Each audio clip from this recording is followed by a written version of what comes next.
사무엘상 7장 3절에서 12절까지 구약 417쪽이 있습니다. 한 절씩 봉독하시고 마지막 절은 합독하시겠습니다.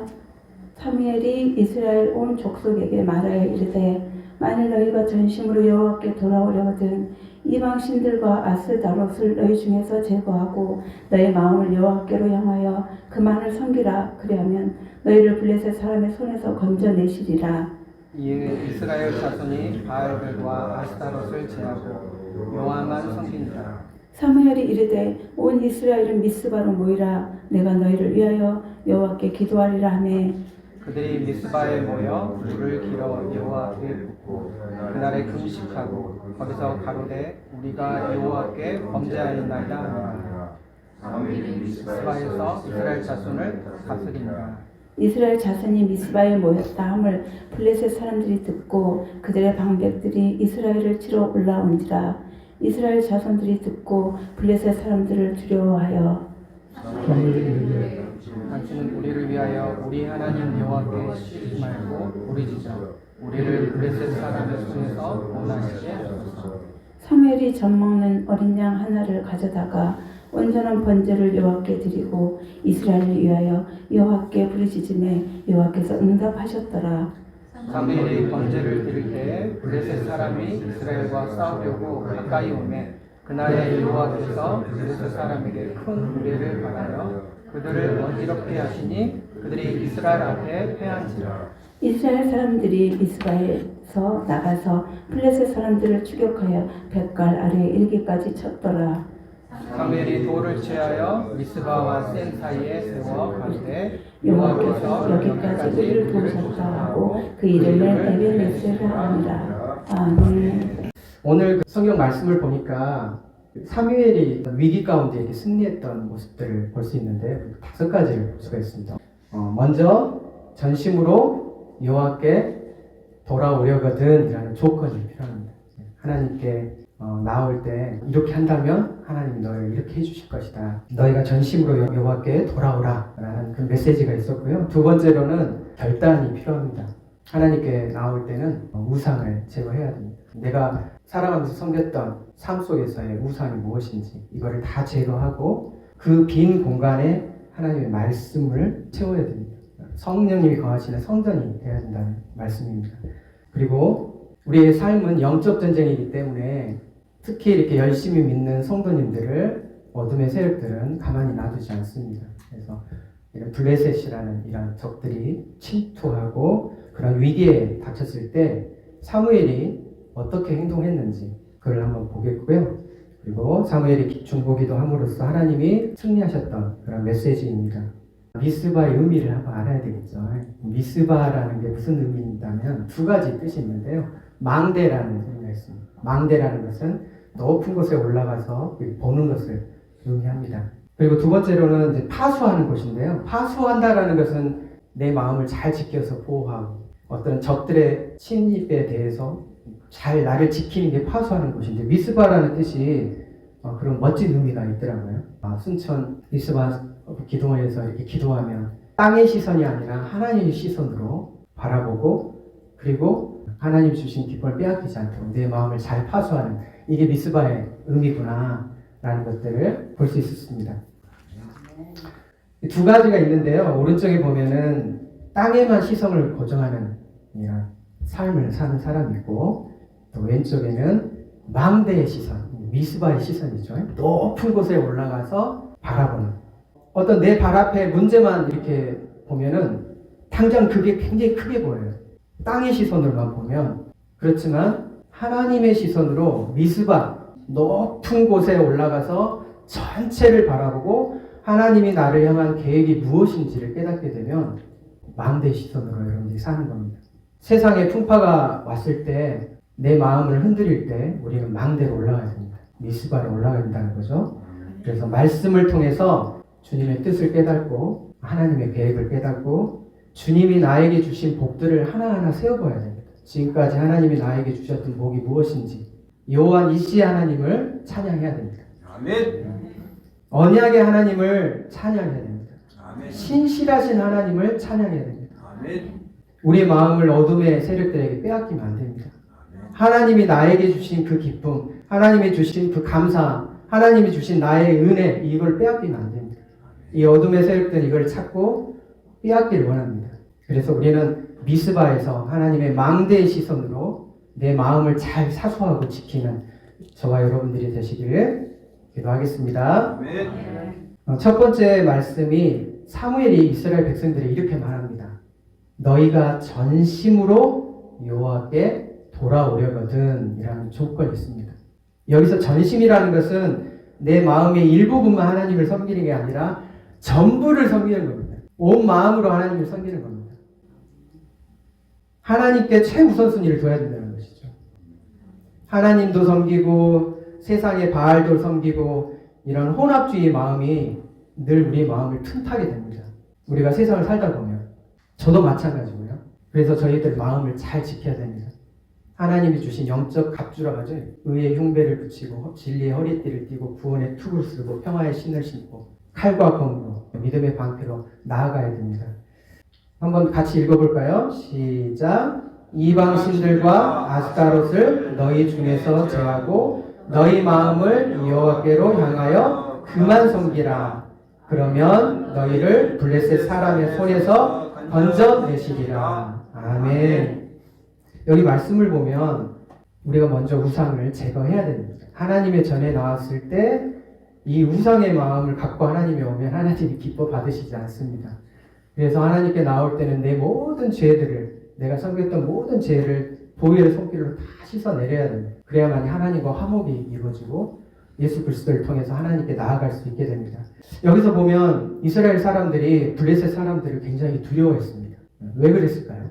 이전에 전쟁을 치렀는데 블레셋과의 싸움에서 졌습니다. 패배했습니다.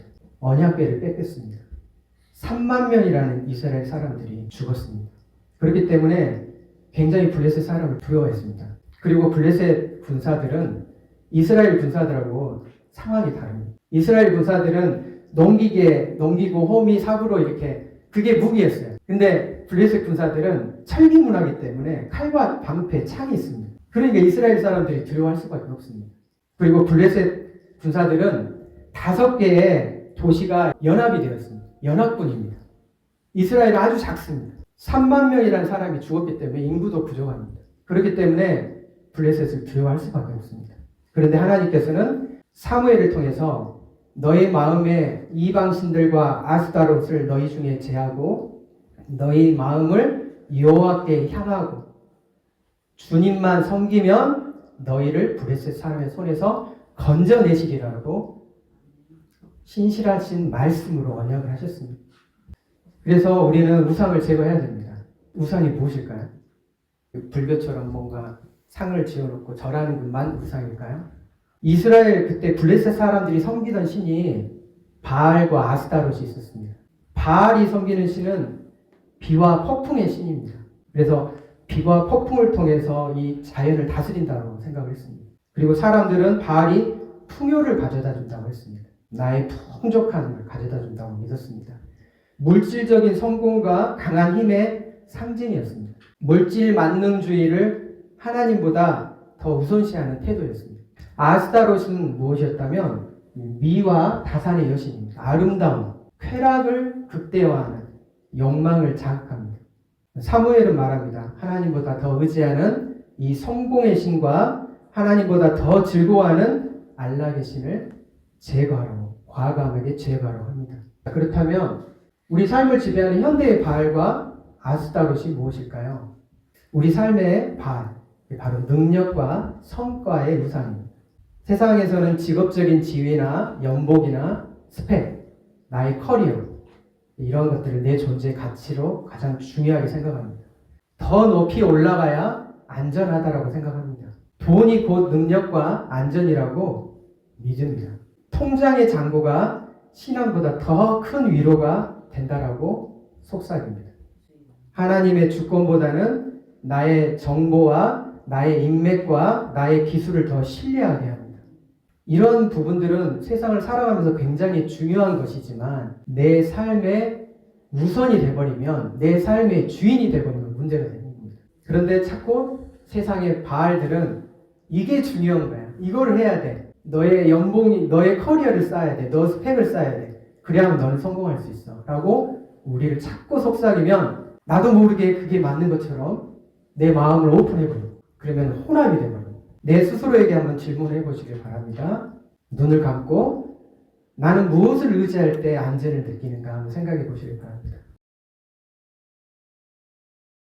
하나님의 공급하심을 신뢰하시길 바랍니다.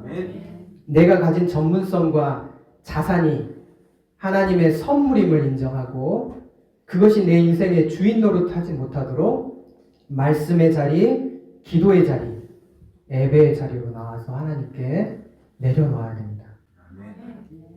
우리 삶의 아스타로 바로 인정과 쾌락의 우상입니다.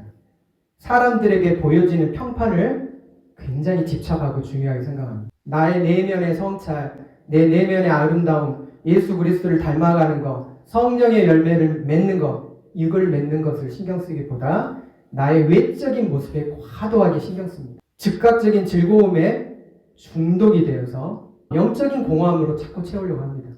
자, 이런 것들이 바로 우리 삶의 아스타롯입니다. 잠깐 눈을 감고 한번 생각해 볼까요? 나는 무엇을 통해 기쁨을 얻는가?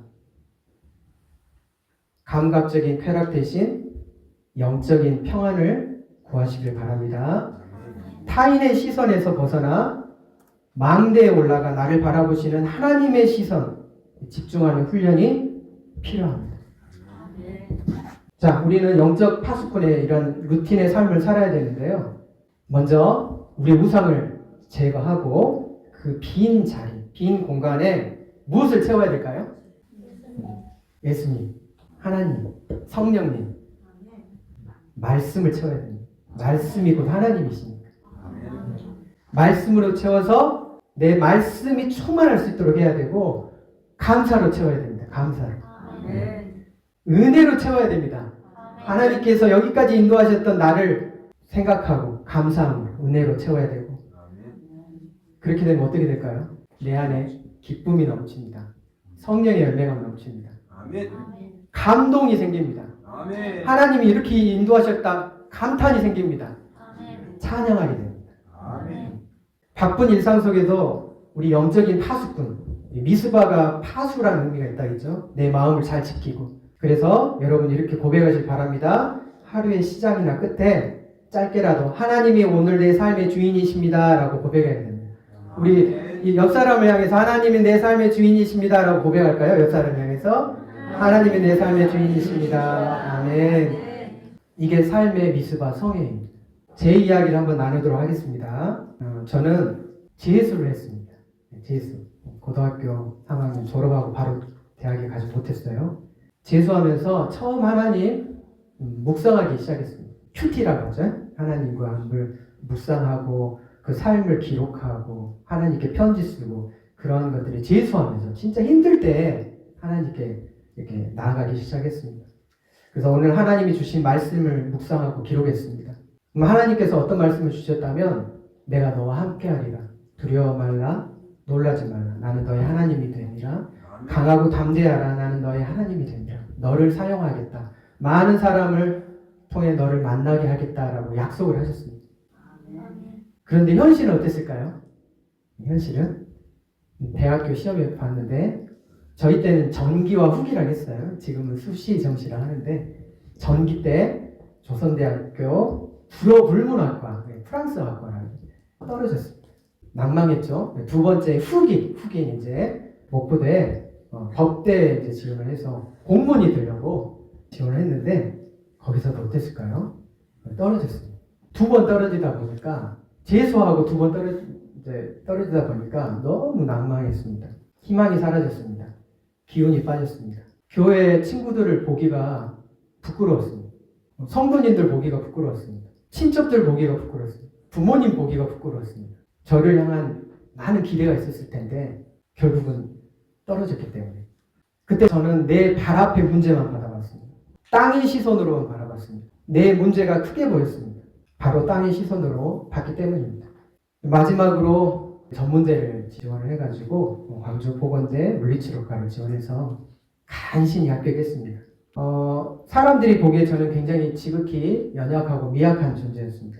자신감도 없었고 아무 날도 보이지 않았고, 근데 하나님은 저를 향한 완벽한 계획이 있었습니다. 하나님은 나를 사랑하시고 나를 위한 놀라운 계획을 갖고 계십니다.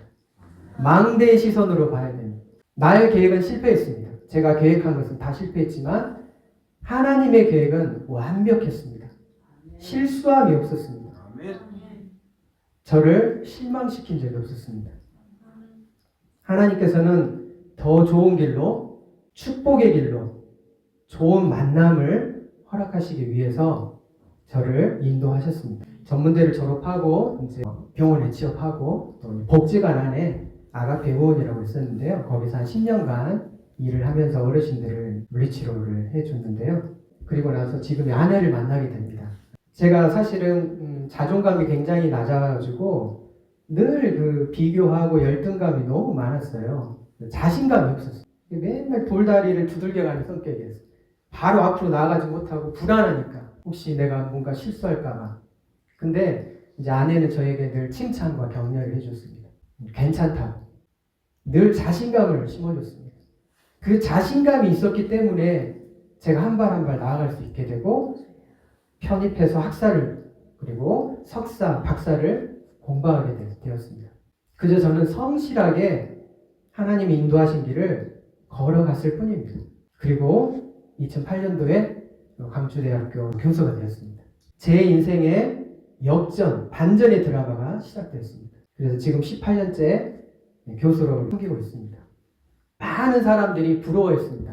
그리고 놀라워했습니다. 재수에서 떨어져서 전문대 갔는데 어떻게 교수가 됐지? 사람들이 다 놀랐습니다. 저는 이 찬양이 생각납니다. 하나님 한 번도 나를 실망시킨 적 없으시고 언제나 공평과 은혜로 나를 지키셨네. 내 너를 떠나지도 버리지도 않으리라. 약속하셨던 주님, 그 약속을 지키사 이후로도 영원토록 나를 지키시리라 확신하네. 아멘. 하나님은 무조건적인 사랑입니다. 하나님은 내가 잘해서 나를 사랑하는 건 아닙니다. 내가 어떠함 때문에, 내가 어떤 조건이나 하나님 상태나 외모, 업적, 그것 때문에 나를 사랑하는 게 아닙니다. 하나님은 우리를 사랑하시기로 결정하셨는데 하나님의 본질이 요한일서 4장 16절에 한번 읽어볼까요? 하나님은 사랑이시냐. 하나님의 성품과 본질은 사랑입니다. 이거를 놓쳐버리면 안 됩니다. 내가 어떠한 때문에, 내가 뭘 잘했기 때문에 하나님을 나를 이뻐하는 거 아닙니다. 우리 하나님의 자녀이기 때문에 안아주시는 겁니다.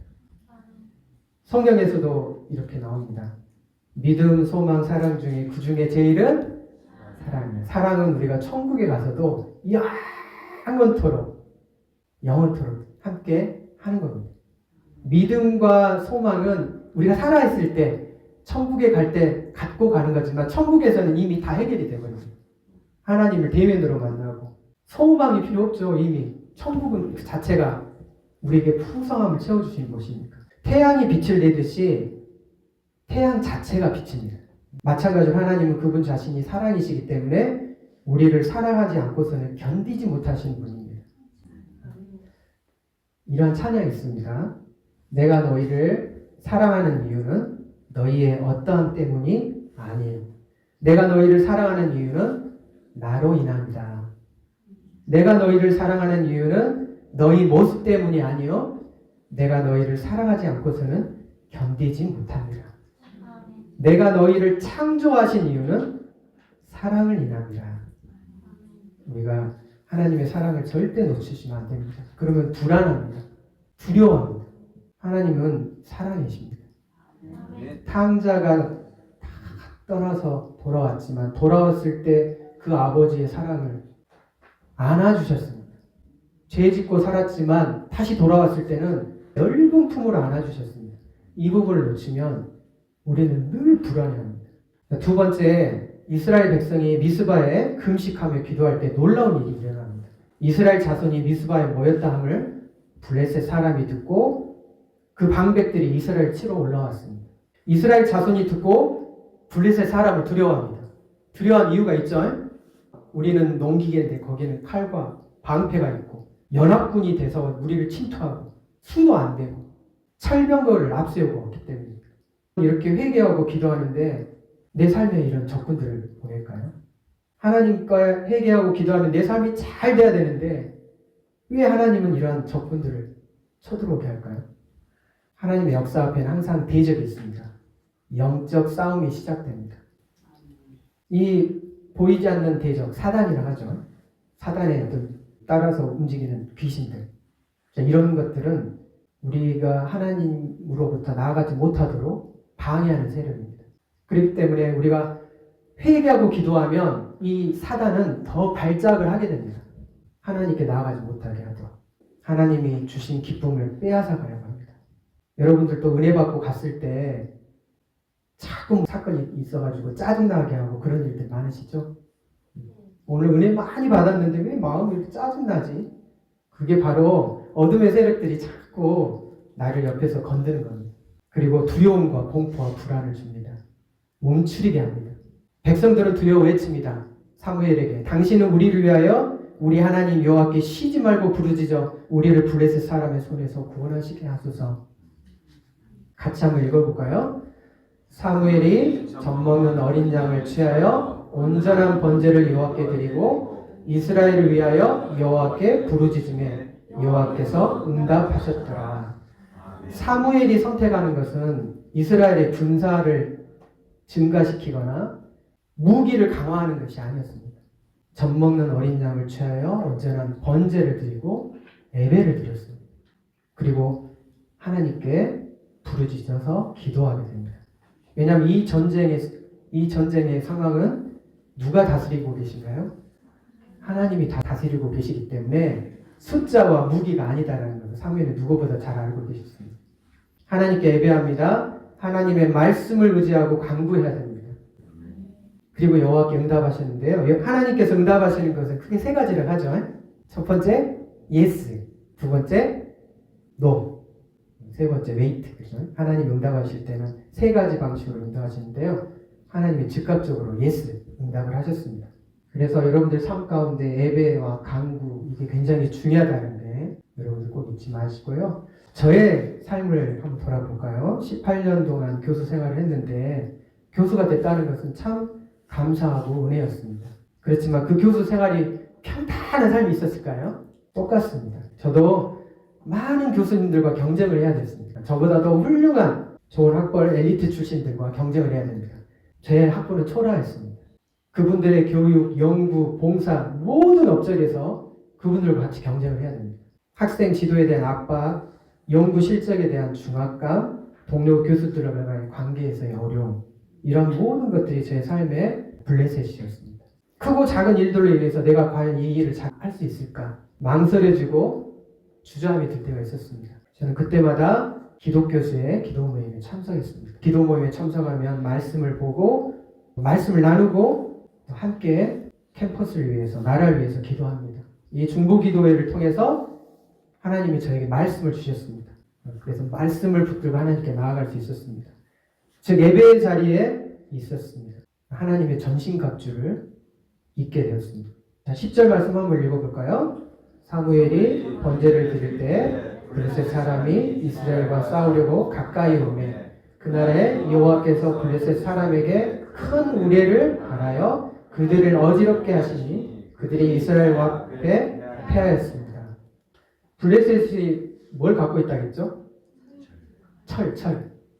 철, 칼과 철기문화니까 철을 들고 공격을 하는데 하나님이 거기에 바로 천둥과 번개를 때리면서 바로 철 속에 잡고 있는 모든 사람들 다 전기로 다 이렇게.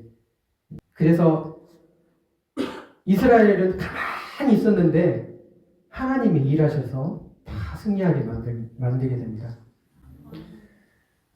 제 삶에도 두려울 때마다 불안할 때마다 폭풍 속에서 하나님께서 저를 보호해 주셨습니다.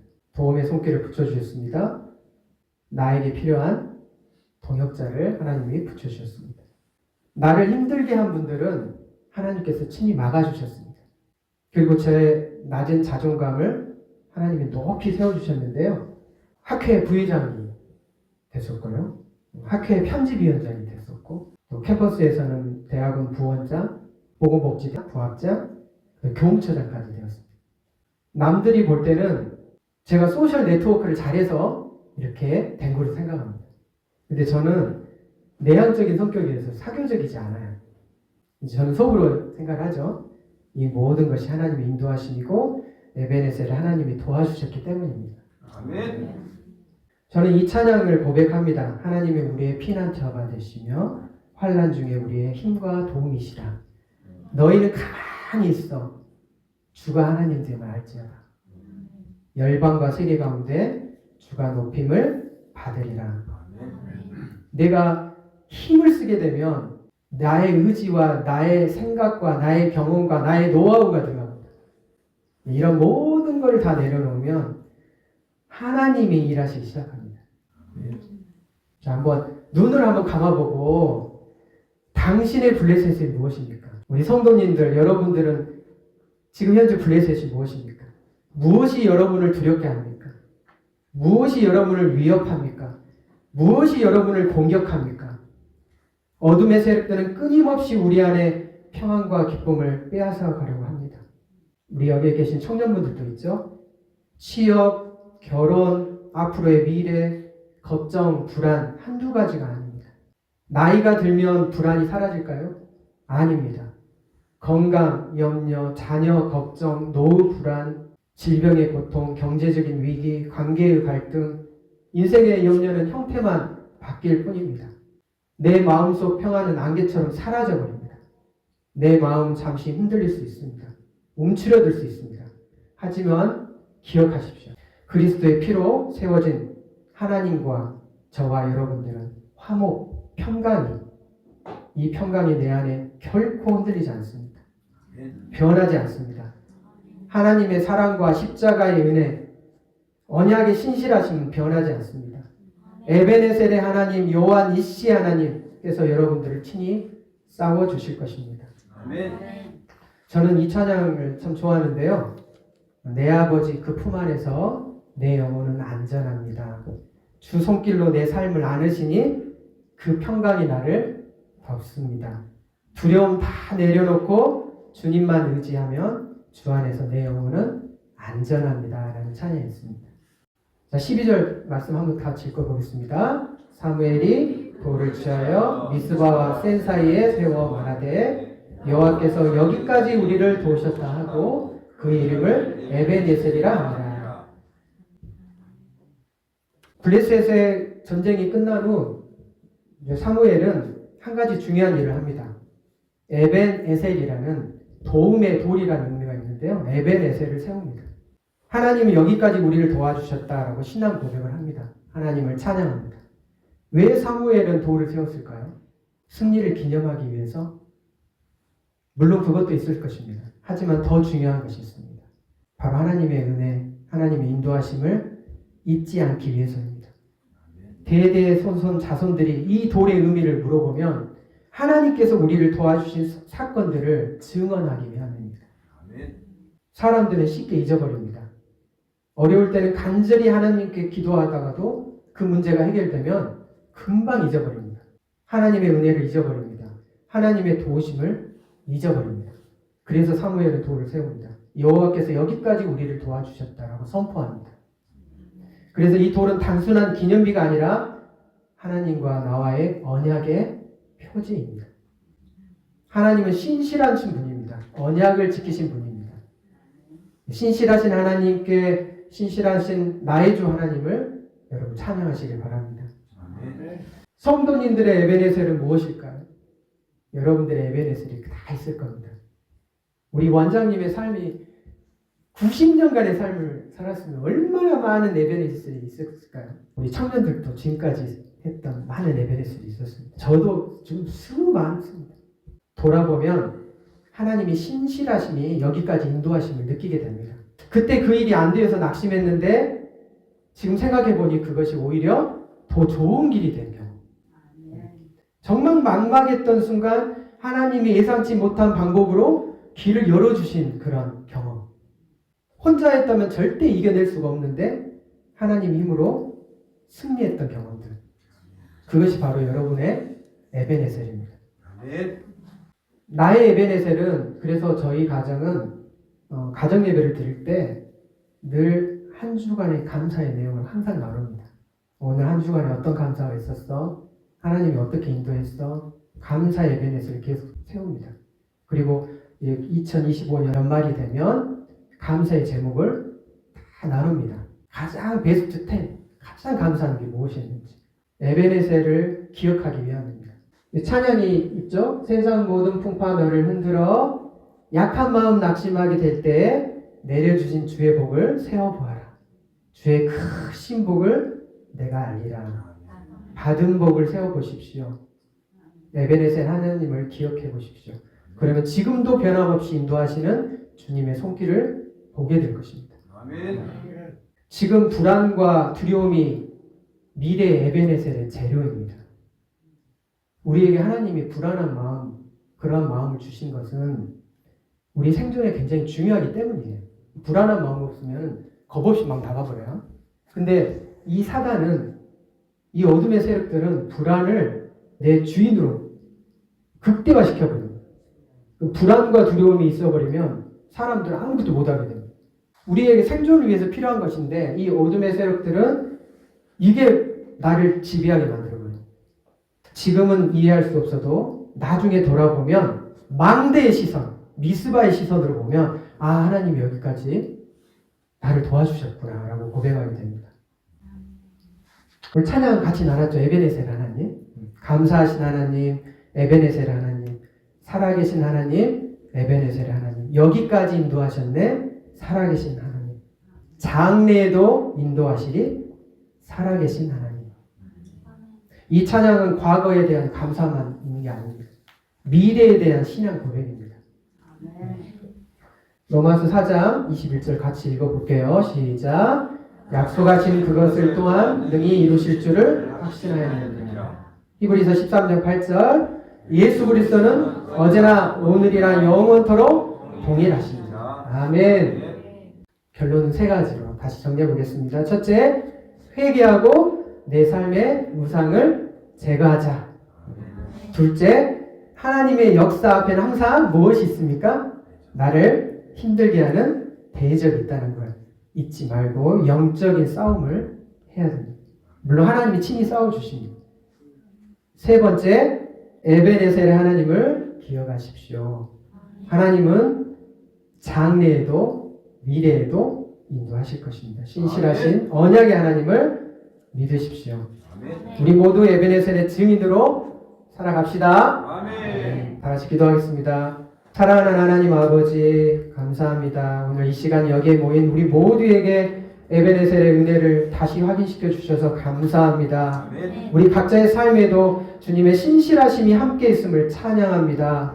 지금 이 자리에 계신 분들 중에 어려움을 겪고 계신 분이 있다면 그 어려움 한가운데서도 주님의 함께 하심을 경험하게 하여 주시옵소서. 불안과 두려움으로 망설이는 분이 있다면 그 불안이 미래의 에베네셀의 도구가 될 수 있도록, 재료가 될 수 있도록 믿게 하여 주시옵소서. 내 삶의 우상을 과감하게 내려놓고 주님만 붙들게 하여 주시옵소서. 앞으로 변함없이 우리와 함께 하시며 끝까지 인도해 주실 주 예수 그리스도의 이름으로 기도드립니다. 아멘.